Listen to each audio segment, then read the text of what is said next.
মুসলমান বাবাজিরা, বিষাক্ত সর্প ডাকগুলোকে আমার রাস্তার সামনে দাঁড়ায় আমার রাস্তা বন্ধ করে দিয়েছিস, দে দে পাটা সরে দে, দিনের নবীর চেহারা দেখে আমি সর্প চলে যাব। কি রে আবু বকর, কি হয়েছে তোমার? কি জন্য তুমি এইভাবে কান্না করো? আবু বকর গো, জন্মভূমি ত্যাগ করে চলে আসছো সেই জন্য তুমি কান্দো? না গো নবীজি, সেই জন্য আমি কান্দি না। আবু বকর রে, ছেলে সন্তান রেখে আসছো সেই জন্য তুমি কান্দো? না গো নবীজি, সেই জন্য আমি কাঁদি না। কে রে আবু বকর, ঘর বাড়ি ছেড়ে চলে আসছো, বিবি স্ত্রী পুত্র ছেড়ে চলে আসছো সেই জন্য তুমি বুঝি কাঁদলো? না গো নবীজি, গুহার ভিতর থেকে বের হয়ে যান, গুহার ভিতরে বিষাক্ত সর্প প্রবেশ করেছে। আবু বকর কি হয়েছে? আবু বকর বলেন, ইয়া রাসূলুল্লাহ, নবী গো, এই পায়ের মধ্যে সব বিষাক্ত সর্প কামড় মেরেছে। নবীজি বললেন, আবু বকর রে, কোন জায়গার মধ্যে কামড় মেরেছে? জায়গাটা দেখিয়া দিনের নবী মুখের ভিতর থেকে একটু থুতু মোবারক বের করে ওই জায়গার মধ্যে মালিশ করে দিয়েছে। মালিশ করার সঙ্গে সঙ্গে বিষ পানি হয়ে গেছে। মুসা নবী একদিন ওয়াজ করতেছে। কি ওয়াজ? পৃথিবীতে এমন একজন পয়গম্বর আসবে যার চেহারা এক নজর দেখলেই জাহান্নামের আগুন হারাম হয়ে যাবে। সুবহানাল্লাহ কইবেন না? এই কথা শুনছে বিষাক্ত সর্প, বিষাক্ত সাপ। সাপের সাথে সাথে আল্লাহর কাছে দোয়া করছে, আল্লাহ, যতদিন পর্যন্ত যেই নবীজি দুনিয়াতে যার চেহারা এক নজর দেখলে জাহান্নামের আগুন হারাম হয়ে যায়, ওই নবীর চেহারা যতদিন পর্যন্ত আমি না দেখব ততদিন পর্যন্ত আমাকে মৃত্যু দিও না। সুবহানাল্লাহ। আল্লাহ তাআলা সাপের ফরিয়াদ কবুল করে নিয়েছেন। মুসলমান ভাইরা, আল্লাহ রাব্বুল আলামিন ওই বিষাক্ত সর্পকে ডাক দেয়, বলছে, সাপরে, আমার কাছে ফরিয়াদ করছ, আখির নবীর চেহারা যতদিন পর্যন্ত না দেখবি তোকে মৃত্যু দেব না। না না, আমি তোকে মৃত্যু দেব না। যাও রে যাও, যাও রে যাও, তুই যাইতে থাক।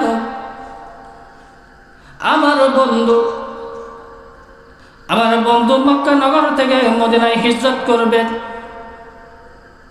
যাওয়ার পথে এক পাহাড়ের গুহার ভিতরে 3 দিন 3 রাত পর্যন্ত আশ্রয় গ্রহণ করবে, আশ্রয় নিবে। ঠিক সেই গুহার ভিতরে যায় তুই বৈশা থাকবি। কাকে বলতেছে? সাপকে বলতেছে। আল্লাহ তাআলা অর্ডার দিয়ে দিয়েছে। সেই সাপ আস্তে আস্তে আস্তে আস্তে আস্তে আস্তে সেই গুহার একেবারেই কাছে এসে সর্পটা অপেক্ষা করতেছে, নবীজি কোন দিন যেন এই রাস্তা দিয়ে যাবে আর এই গুহার ভিতরে আশ্রয় নেবে। সুবহানাল্লাহ। মুসলমান ভাইরা, দিনের নবী রাহমাতাল লিল আলামিন মক্কা নগর ছেড়ে যখন মদিনায় হিজরত করে, দিনের নবী রাহমাতাল লিল আলামিন ডাক দেয়, আবু বকর রে, এই মক্কা নগর ছেড়ে মদিনায় হিজরত করব, হিজরতের সাথী হবে তুমি আবু বকর। কি আবু বকর, এই মক্কা নগর ছেড়ে মদিনায় হিজরত করব, এখানে আর থাকবো না। আবু বকর ডাক দিয়ে বলে, নবী গো, আমি আপনার হিজরতের সাথী হব, এতে আমারও কোনো দ্বিমত নাই। বলতে খুব সহজ, হিজরত না জানি খুব আনন্দের একটা কথা। কি জন্মভূমি ত্যাগ করে অন্যত্রে যাওয়া, কি এটা কি সহজ না কঠিন? গ্রামের সবাই মিলিয়া সবাই মিলা না হইলেও কিছু সংখ্যকের অত্যাচারে যদি আপনার এই গ্রাম ছেড়ে অন্য দেশে চলে যেতে হয়, আপনার কি ভালো লাগবে না খারাপ লাগবে? আগে দেখছি আমাদের এলাকা থেকে অনেক লোক সিলেট গেছিল, সিলেট যায় নাই? জানেন না আপনারা? আমি জানি কিছু কিছু সংখ্যক লোক সিলেট গেছে, সেখানে যায় ঘর বাড়ি করছে, আবার সেখান থেকে আবার দেশে চলে আসছে। আছে না নাই? জন্মভূমির একটা মায়া আছে না নাই? খারাপ লাগতেছে? সময় খুব কম, প্রধান বক্তা এসে গেছে, চিন্তা করেন না।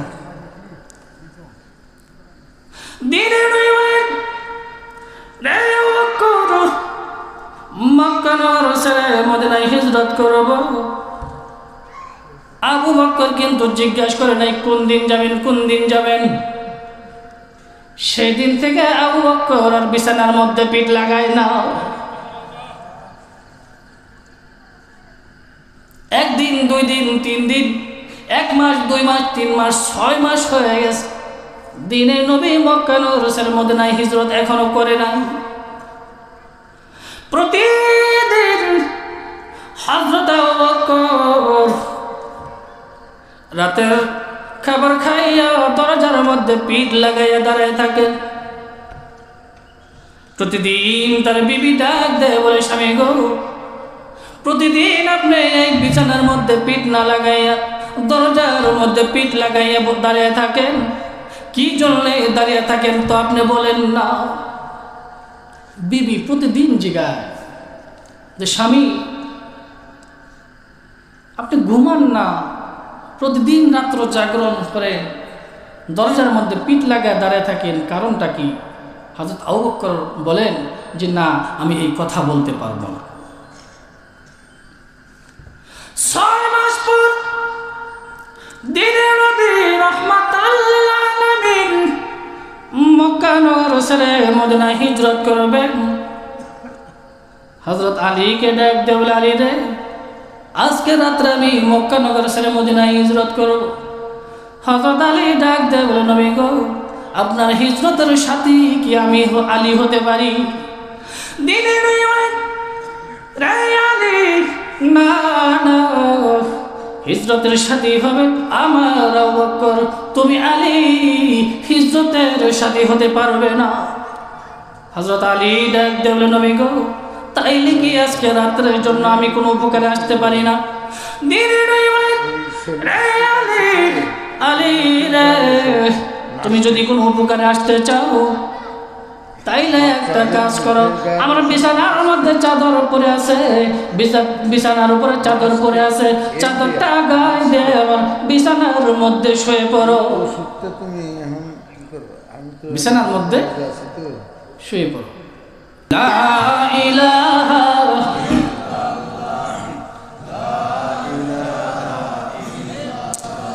আজ না হয় কাল, আজ না হয় কাল তুমি যাইবা কবরে, সবাই তোমায় দেখবে গো, সবই রইব পরে,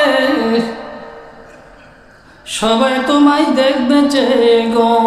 লা ইলাহা, লা ইলাহা ইল্লাল্লাহু মুহাম্মাদুর রাসূলুল্লাহ সাল্লাল্লাহু। নবী পাকের নাম শুনলে কি বলতে হয়?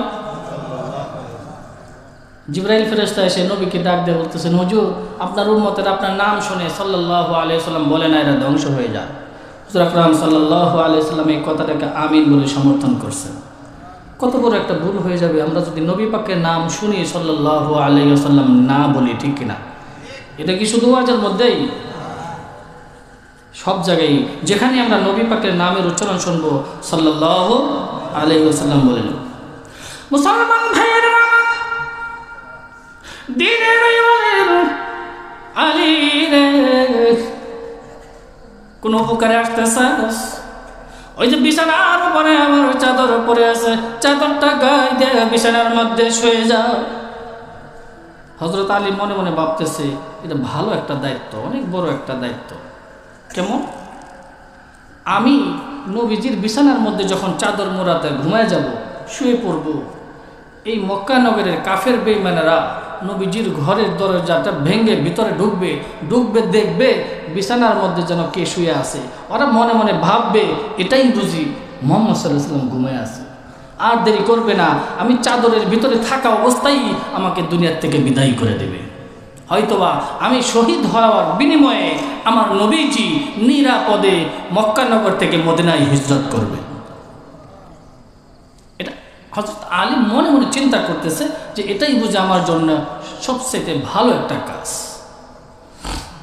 মুসলমান ভাইয়েরা, দিনের নবী রাহমাতাল লিল আলামিন ডাক দেওয়ালি রে, বিছানার মধ্যে শুয়ে পড়, আমি এখান থেকে মক্কা নগর থেকে মদিনায় চলে যাব। ঘর থেকে বের হয়ে গেছেন, ঘর থেকে বের হয়ে নজর করে দেখে ঘরের চতুর্দিকে কাফের বেঈমানেরা একজনের হাতে হাত দিয়ে ঘরের চতুর্দিকে নবীজিকে ঘেরাও করে দাঁড়িয়ে আছে। বের হওয়ার আর কোনো সুযোগ নাই।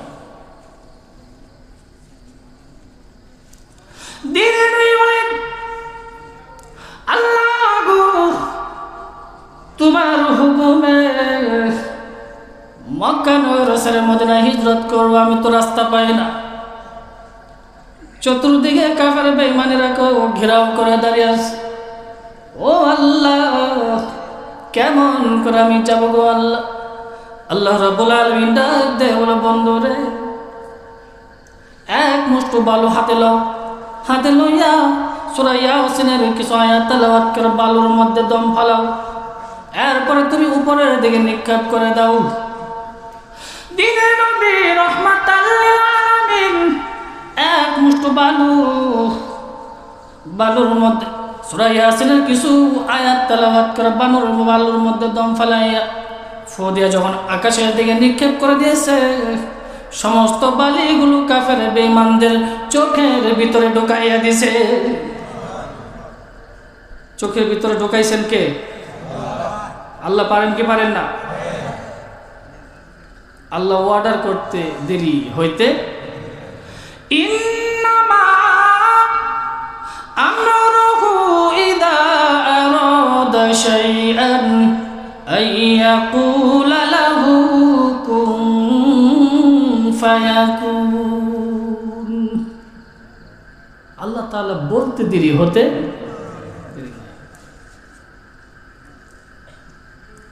নবীজি উপরের দিকে দিয়েছেন, সমস্ত বালুগুলো চতুর্দিকে ঘুরিয়া ঘুরিয়া কাফের মুশরিকদের চোখের ভিতরে ঢুকায়া দেওয়ার দায়িত্ব কার?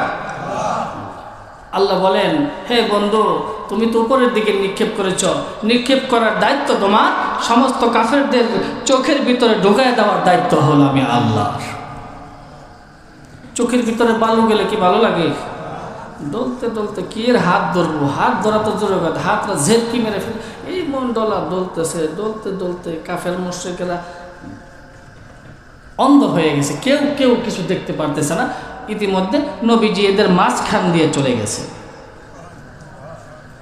ঘর থেকে যখন বের হয়েছেন তখন নবীজি একাই বের হয়েছেন। কিছু দূর যাওয়ার পরে আবার নবীজি আবার ঘরের ভিতরে ফেরত আসছেন। মুসলমান ভাইয়েরা আমার, হযরত আলী বলেন, ইয়া রাসূলুল্লাহ, নবী গো, আপনি বুঝি কাফের বেঈমানদের ভয়ে আপনি যাইতে পারেন নাই? দিনের নবী ডাক দিয়ে বলেন, আলী রে, না না, আমি তো এদেরকে পার হয়ে চলে গেছিলাম, আবার আসছেন কেন? কে রে আলী? আলী রে, আমি মক্কা নগর থেকে মদিনায় হিজরত করব। এই মক্কা নগরের কিছু কিছু লোক আছে কাফের বেঈমান, এদের কিছু টাকা পয়সা আমার কাছে আমানত রয়েছে।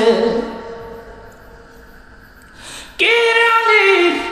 আলী রে, এই যে এই টাকা পয়সাগুলা তোর হাতে দিয়ে গেল, কালকে সকালে যার যার টাকাগুলা যার যার হাতে পৌঁছে দিবি। এরকম সুযোগ যদি আমরা পাইতাম, মক্কায় থাকবো দূরের কথা, সে অন্য দেশে চলে যেত, ঠিক কিনা? একজনের কাছে যদি সারা গ্রামের টাকা পয়সা জমা রাখে, এই টাকা পয়সা লইয়াই বাড়বো। হ্যাঁ, হযরত আলী মুস্কি হাসি দিয়েছে। কে রে আলী, তুমি কি জন্য মুস্কি মুস্কি হাসো? হযরত আলী ডাক দেবে, নবী গো, এতক্ষণ আমি ভাবছিলাম দুনিয়ার থেকে বিদায় হয়ে যাব। না না, আপনি যখন বলেছেন কালকে সকালে আমানতের মালগুলা যার যার ঘরে পৌঁছে দিবি, কি গো নবীজি, ও নবী গো, আমি এখন বুঝতে পারলাম যত কাফের বেঈমান আসুক না কেন, কালকে সকাল পর্যন্ত কোনো কাফের বেঈমান আমাকে মারতে পারবে না। কথা বোঝা যাইতেছে? আমি যখন আপনার সঙ্গে ওয়াদা দিয়েছি, আপনি যখন বলেছেন যে যতক্ষণ পর্যন্ত আমানতের মাল পৌঁছে না দিবি ততক্ষণ পর্যন্ত তুই এখান থেকে যাবি না। সুতরাং আমি এটা শিওর, আমি এটা বিশ্বাস করি যে যতক্ষণ পর্যন্ত মালগুলো পৌঁছে না দিব ততক্ষণ পর্যন্ত আমি কোনো কাফের বেঈমানেরাও আমাকে শহীদ করতে পারবে না। আবার চলে গেছেন। দিনের নবী ঘর থেকে বের হয়ে গেছে। যাইতে যাইতে যাইতে যাইতে আবু বকরের বাড়ির সামনে দাঁড়াইয়া গভীর রাত ছোট্ট কণ্ঠে ডাক দিয়েছে, আবু বকর, আবু বকর, ছোট্ট একটা ডাক দিয়েছে। সাথে সাথেই আল্লাহুম্মা লাব্বাইক বলে আবু বকর দরজা খুলে দিয়েছে। আমার দিকে তাকান, অন্যদিকে তাকাইন না। অন্যদিকে তাকাইলে তো কথা বুঝবেন না। বুঝবেন? কথা শুনতে গেলে তিনটা জিনিস একত্রিত করতে হবে। কয়টা জিনিস? এক নাম্বার হলো চোখের দ্বারায় শুনতে হয়। কিসের দ্বারায়? আপনি যদি নিজ দিকে তাকায় থাকেন, অন্যদিকে তাকায় থাকেন, কথা বুঝবেন না। কথা ঠিক কিনা? চোখ দিয়ে শোনা যায় না? চোখ দিয়ে আবার শুনে কেমনি? আপনি যদি আমার দিকে তাকায় থাকেন, কথা যদি একটু কমও বোঝা যায় তাও আপনি বুঝবেন, ঠিক কিনা? নাম্বার 2, কান দিয়ে শুনতে হবে। কানের দ্বারা শুনতে হবে। নাম্বার 3, খেয়াল করে শুনতে হবে। আপনি এখানে বসে আছেন, মন যায় রয়েছে চার আড্ডা খানা, মন যায় রয়েছে বাড়িতে, মনে মনে চিন্তা করতেছেন, হায় রে গোয়ালে তো তালা দেয় নেই রে, গরু কি নিয়ে গেল নাকি? এরকম চিন্তা করলে কিন্তু আপনি কথা বুঝবেন না, ঠিক কিনা? নবীজি কাকে ডাক দিয়েছেন ছোট্ট কণ্ঠে? কেমনে ডাক দিয়েছেন? আবু বকর, ছোট্ট কণ্ঠে ডাক দিয়েছে। সাথে সাথেই আবু বকর আল্লাহুম্মা লাব্বাইক বলে দরজা খুলে দিয়েছে। কি রে আবু বকর, গভীর রাত, ছোট্ট কণ্ঠে আমি তোমাকে ডাক দিলাম, তুমি কেমনে করে তুমি ঘুম থেকে জাগ্রত হলা? আবু বকর ডাক দেওয়া, নবী গো, আজ থেকে 6 মাস আগে আপনি বলেছেন আবু বকর মক্কা নগর থেকে মদিনায় হিজরত করব, হিজরতের সাথী হবে তুমি আবু বকর। কি করবে জি, আপনি তো সময় বলে দেন নাই, আপনি তো সময় বলে দেন নাই, টাইম বলে দেন নাই। আজকে 6 মাস আগে থেকে আমি আবু বকর বিছানার মধ্যে পিঠ লাগাই না।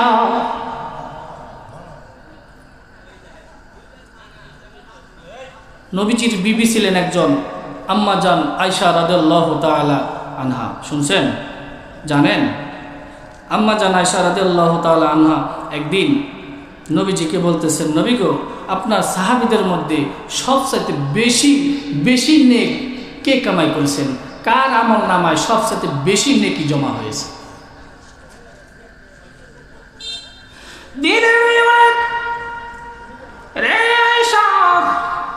আয়েশা গো, তুমি এমন একটা কথা জিজ্ঞাসা করেছ।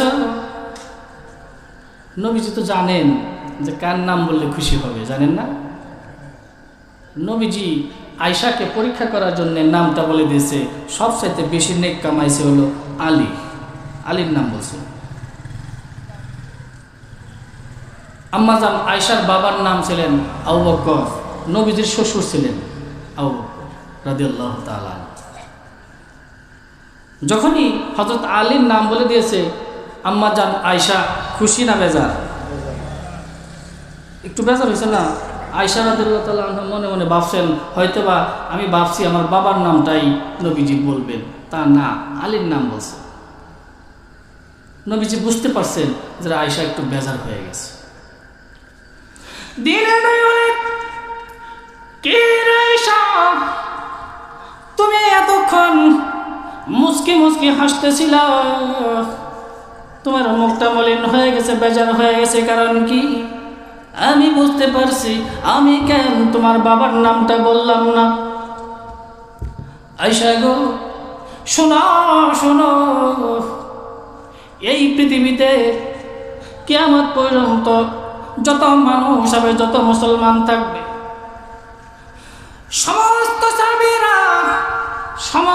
সাহাবীরা সহ যত নেক আমল কামাই করেছে, আমল নামার মধ্যে যত নেক আছে, সমস্ত নেক একত্রিত করলেও তোমার বাবার এক রাত্রের নেকের সমান হবে না। সমস্ত নেক, পৃথিবীতে যত নেক আছে, সমস্ত নেক একত্রিত করলেও তোমার বাবার এক রাত্রের নেকের সমান হবে না। আম্মা জান বলেন, ইয়া রাসূলুল্লাহ, নবী গো, সেই রাত্রিগুলা কোনটা? নবী বলেন, আয়েশা গো, একটা 6 মাস বিছানার মধ্যে পিঠ না লাগায়া, দরজার মধ্যে পিঠ লাগায়া দাঁড়ায় ছিল। আয়েশা গো, ওই যে টানা 6 মাস এক একটা রাত্রের বিনিময়ে যে সমস্ত নেক হয়েছে, তামাম পৃথিবীর নেক জমা করলেও এত নেক হবে না। এবার আয়েশা খুশি না বেজার? মুসলমান ভাইয়েরা,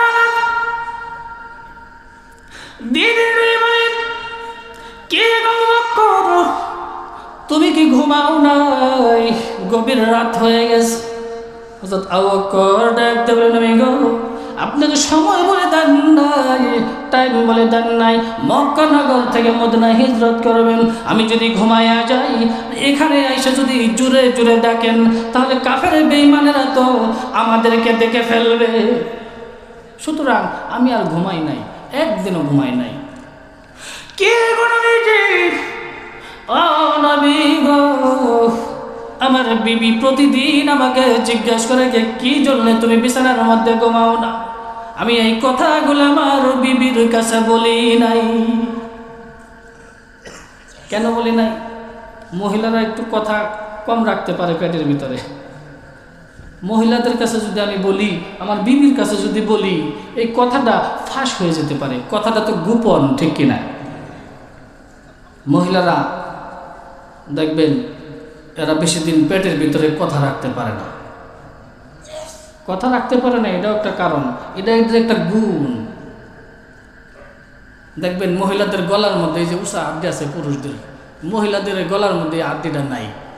আছে না? একটা গলার মধ্যে একটা হাড্ডি আছে না? এই যে দেখেন পুরুষের, দেখেন নাই? আছে। মহিলাদের যে নাই, এটা কি কোনোদিন দেখছেন? অনেকেই দেখেন নাই। আজকে যে পরীক্ষা করবেন, গলাটা উঁচা কর, গলাটা উঁচা কর, তোর গলায় দেখে লো, এতদিন সংসার করলাম, জীবনে তোর গলার মধ্যে হাড্ডি দেই নাই, গলাটা উঁচা কর, দেখি তোর গলার মধ্যে হাড্ডি আছে কিনা। যা দেখবেন হাড্ডিটা সমান, হাড্ডি নাই। গড়গড়ে কথা এই জন্য বের হয়ে যায়। আবু বকর বলেন, নবী গো, মহিলাদের কাছে যদি, আমার বিবির কাছে যদি বলে দেই, তাহলে কথাটা অন্যদের কাছে চলে যেতে পারে, সেই জন্য আমি আমার বিবির কাছেও বলি। খারাপ লাগতেছে? শেষ করে দিব? 10:45 বেজে গেছে প্রায়। প্রধান বক্তা হিসেবে এই তো শেষের দিকে। মুসলমান ভাইয়েরা, দিনের নবী বলেন, আবু বকর চলো চলো মদিনায় চলে যাব। ওই যে প্রথমে বলেছিলাম, মক্কা নগর থেকে মদিনায় যখন হিজরত করেন, যাইতে যাইতে দুর্বল হয়ে যায়, ক্লান্ত হয়ে যায়, পাহাড়ের গুহার ভিতরে আশ্রয় নেবেন। 3 দিন 3 রাত পর্যন্ত সেখানে ছিলেন। গুহার ভিতরে প্রবেশ করে আবু বকর ডাক দিয়ে বলে, নবী গো, আপনি একটু এখানে বিশ্রাম নেন, আমার রানের উপরে একটু মাথাটা দিয়ে ঘুমায়া যান। নবীজি আবু বকরের কুলের মধ্যে ঘুমায়া গেছে। নজর করে দেখে চতুর্দিকে গর্ত দেখা যায়, গর্ত, গুহার ভিতরে গর্ত দেখা যায়। মুসলমান ভাইয়েরা আমার, সমস্ত গর্ত নিজের গায়ের জামা ছিঁড়ে ছিঁড়ে গর্তগুলো বন্ধ করে দিয়েছে। বন্ধ করতে করতে এক পর্যায়ে কাপড়গুলো শেষ হয়ে গেছে, একটা মাত্র গর্ত আছে, সেই গর্তটা আটকানোর মতো আর কোনো কাপড় নাই। হযরত আবু বকর মনে মনে চিন্তা করতেছে, সবগুলা গর্ত আমি বন্ধ করে দিয়েছি, সবগুলার ভিতর দিয়ে এরকম কাপড় ঢুকাই দিয়েছি, একটা মাত্র গর্ত আছে, যদি এদের দিয়েই কোনো সর্প আসে নবীজিকে দংশন করে আমাদেরকে কামড় দেয়। সেই গর্তের মুখের মধ্যে পায়ের গোড়ালি দিয়ে আটকে দিচ্ছে। কাজটা কি খারাপ করছে না ভালো করছে? আল্লাহর কি কুদরত! ওই যে মনে আছে, ওই যে মুসা নবীর যুগের যে সাপ, আস্তে আস্তে আস্তে আস্তে আল্লাহর কি কুদরত, ওই যে যেই গুহার ভিতরে, যেই গর্তের ভিতরে পা দিয়ে আটকাইছে, সেই গুহার ভিতর দিয়ে, সেই গর্তের ভিতর দিয়ে সাপটা চলে আসছে। আইসা দেখে পাও দেখা যায়, পায়ের গোড়ালি দেখা যায়, মানুষের পা দেখা যায়। বিষাক্ত সর্প বারবার আবু বকরের পায়ের মধ্যে খালি গুতা দেয়, গুতা দেয়, গুতা দেয়, আর কয়, কে আমার রাস্তা বন্ধ করে দিয়েছিস, পাটা সরে দে, নবীজির চেহারা দেখেই আমি চলে যাব। সুবহানাল্লাহ, সুবহানাল্লাহ। মুসলমান ভাইরা আমার, হযরত আবু বকর যখন গর্তের ভিতরে পা দিয়ে আটকে দিয়েছে, বিষাক্ত সর্প এসে যখন আবু বকরের পায়ের মধ্যে গুতা দেয়, পা দিয়ে তো আটকাইছেই যেন সর্প না আসে, ঠিক কিনা? পায়ের মধ্যে যখন গুতা দিছে, আবু বকর এটার কাছে আরো জোর করে পাড়া দিছে। এটাই তো স্বাভাবিক, জোর করে দিত না? মুসলমান বাবাজিরা, বিষাক্ত সর্প দাগলকে আমার রাস্তার সামনে দাঁড়ায় আমার রাস্তা বন্ধ করে দিয়েছিস, দে দে পাটা সরে দে, দিনের নবীর চেহারা দেখে আমি সর্প চলে যাব। সর্পের কথা কি আর আবু বকর শুনে? যতই গুতাগুতি করতেছে, পা সরাইতেছে না, আর শক্ত করে ধরতেছে। এইবার সর্প দিশা না পাইয়া আবু বকরের পায়ের মধ্যে কামড় মেরে বসে। কামড় যখন মারছে, সাথে সাথে পাটা সরাই দিছে, সরানোর সাথে সাথেই বিষাক্ত সর্প নবীজির চেহারা দেখে চলে গেছে। আবু বকরের পায়ের মধ্যে যখন দংশন করেছে, কামড় মেরেছে, পা বিষ ভিতরে ঢুকে গেছে না, সমস্ত শরীর কালো হয়ে যাচ্ছে। আবু বকর কান্না করতেছেন, চোখের পানি দিয়ে নবীজির গাল মোবারকের মধ্যে পড়ে গেছে। সাথে সাথে নবীজি তাকায় দেখেন আবু বকর কান্দে। কে আবু বকর, কে হয়েছে তোমার? কি জন্য তুমি এইভাবে কান্না করো? আবু বকর গো, জন্মভূমি ত্যাগ করে চলে আসছো, সেই জন্য তুমি কান্দো?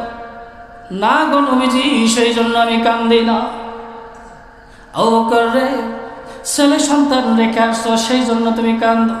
না গো নবীজি, সেই জন্য আমি কাঁদি না। কে আবু বকর, ঘর বাড়ি ছেড়ে চলে আসছো, বিবি স্ত্রী পুত্র ছেড়ে চলে আসছো, সেই জন্য তুমি বুঝি কাঁদলো? না গো নবীজি, গুহার ভিতর থেকে বের হয়ে যান, গুহার ভিতরে বিষাক্ত সর্প প্রবেশ করেছে। আবু বকর কি হয়েছে? আবু বকর বলেন, ইয়া রাসূলুল্লাহ, নবী গো, এই পায়ের মধ্যে সব বিষাক্ত সর্প কামড় মেরেছে। নবীজি বললেন, আবু বকর রে, কোন জায়গার মধ্যে কামড় মেরেছে?